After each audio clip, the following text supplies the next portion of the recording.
The battle lines are drawn on EdChoice, the state program that allows students from underperforming schools to get a voucher to attend a private school of their choice.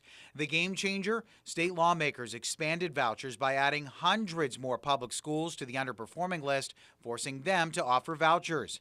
Public school leaders have pleaded with state lawmakers in recent days to limit the reach of vouchers. We've lost over $70 million to EdChoice. Can you imagine what we could have done with that money?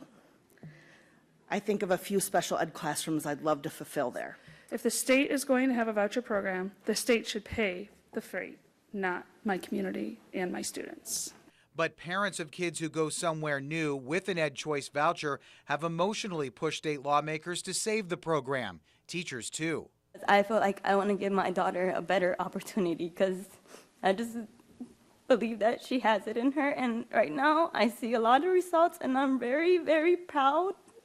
And I just feel like I needed to say that. It would be truly tragic if 85% of our student population would no longer qualify to be served, and Holy Family School would be forced to close its doors. Most outspoken in the battle against expanding the voucher program, Washington local school superintendent Katie Anstadt. It's outrageous. With EdChoice expansion, Washington local would have 8 of its schools on the EdChoice list in the fall, and they would have to offer vouchers. Anstadt doesn't hold back on what happens when students leave for a private school.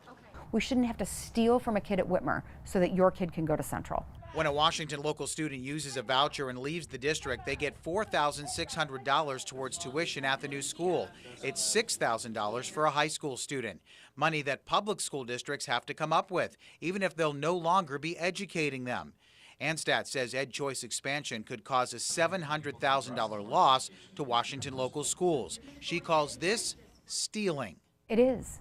It is, because of the way the state is funding it. I'm not saying the Catholic Church is stealing, right? I'm saying that because the way the state has set us up against each other, that's what it is. I mean, literally, my kids have less so that your kids can go to a private school. Once that money goes with the student to a private school, it's gone forever. If the student never comes back to the public school, the money doesn't come back with them and costs public schools even more. This is money that's never been in our budget and never will be in our budget. So I think that's what hurts so badly. What's the good word? Kevin Parkins agrees changes need to be made on how public schools are funded, but as head of school for Central Catholic High School, he celebrates what the vouchers are doing for many of his students. He tells us there are many success stories with EdChoice.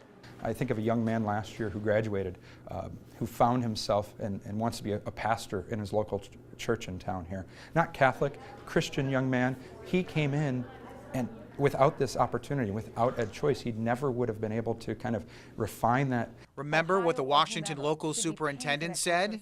We shouldn't have to steal from a kid at Whitmer so that your kid can go to Central. Parkins says that's just not fair. It's too strong because it's alluding to the fact, like, no, this is the state law that's been established, and that's alluding to also in some ways that our parents are doing it. Because we're not taking that money as Central Catholic High School. It's simply the parents are using that money as a choice vehicle to get their kid to a school that they believe in. Parkins hopes public and private schools and state lawmakers can find common ground because of what's at stake. We still have to play in the sandbox. So we've got to figure those things out to make sure that we're having the best education available for our kids. But Katie Anstadt of Washington Local Schools says state lawmakers have to stop the EdChoice expansion. It should not be at the expense of a Whitmer student. Someone else should be paying, Ohio or whomever. The EdChoice expansion with all the extra schools will kick in when applications are accepted starting April 1st, unless there's another dramatic development with lawmakers in Columbus. Tim Miller, WTOL 11.